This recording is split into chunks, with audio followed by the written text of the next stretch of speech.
नमस्कार, आप देख रहे हैं न्यूज 4 नेशन और मैं हूं प्रियदर्शन। नरेंद्र मोदी रविवार शाम 7:15 बजे तीसरी बार देश के प्रधानमंत्री पद की शपथ लेंगे और इसके साथ ही उनके मंत्रिमंडल के अन्य सदस्यों का भी शपथ ग्रहण होगा, जिसमें जदयू कोटे से ललन सिंह को मंत्री बनाया जा सकता है।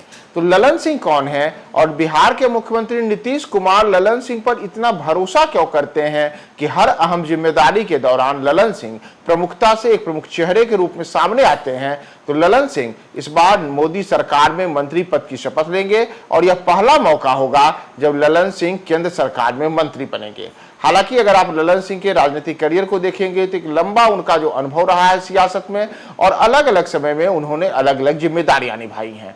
तो अगर हम ललन सिंह के राजनीतिक इतिहास को देखें तो ललन सिंह जब अपने शुरुआती जीवन में जब वो पढ़ाई लिखाई के बाद समाजवादी आंदोलनों से जुड़े तो उसी दौरान उनका परिचय नीतीश कुमार से हुआ और दोनों एक दूसरे के साथ आए। दोनों ने एक दूसरे के साथ मिलकर के बिहार की सियासत में कदम बढ़ाया और लगातार फिर यह जो दोस्ती रही, यह दोस्ती आज तक बरकरार है। बताया जाता है दोनों के बीच की जो यह दोस्ती है यह 4 दशक से ज्यादा पुरानी है, यानी कि 40 साल से ज्यादा पुरानी है। तो 40 साल पुरानी यारी में अब आज ललन सिंह देश के मोदी सरकार के मंत्रिमंडल में शामिल होने के लिए तैयार हैं। वही मुख्यमंत्री के रूप में नीतीश कुमार पहले से ही बिहार में हैं।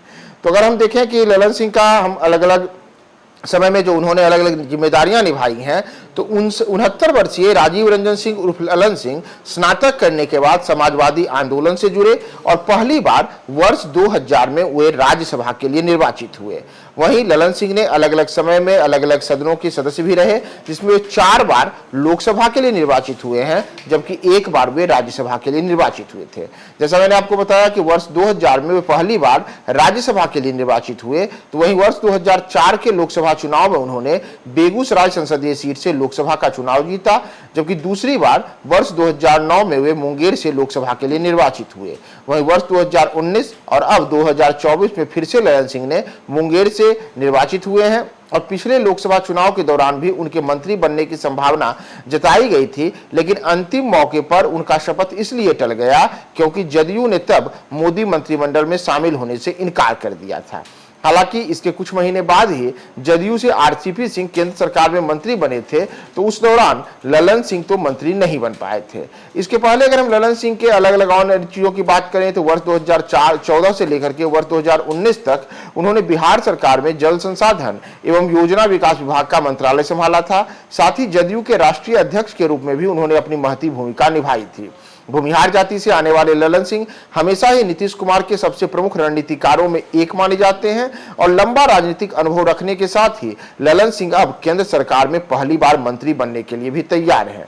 तो जैसा आपको पता है कि ललन सिंह आज केंद्र सरकार में जो मंत्रिमंडल का गठन होगा तो उस मंत्रिमंडल गठन में जो संभावित मंत्रियों की सूची है उस सूची में ललन सिंह का नाम प्रमुखता से आगे आ रहा है। इस बार में जो लोकसभा के चुनाव हुए हैं उन चुनावों में भारतीय जनता पार्टी 240 सीटों के साथ देश में सबसे बड़ी पार्टी के रूप में उभरी है। वहीं एनडीए में तीसरी सबसे बड़ी पार्टी के रूप में जदयू है, जिसके 12 सांसद हैं। तो 12 सांसदों वाली जदयू को इस बार केंद्र सरकार में कई प्रमुख मंत्रालय मिलने की संभावना जताई जा रही है और इसमें ललन सिंह सबसे प्रमुख नाम है जिन्हें इस बार केंद्र सरकार में अहम मंत्रालय मिल सकता है।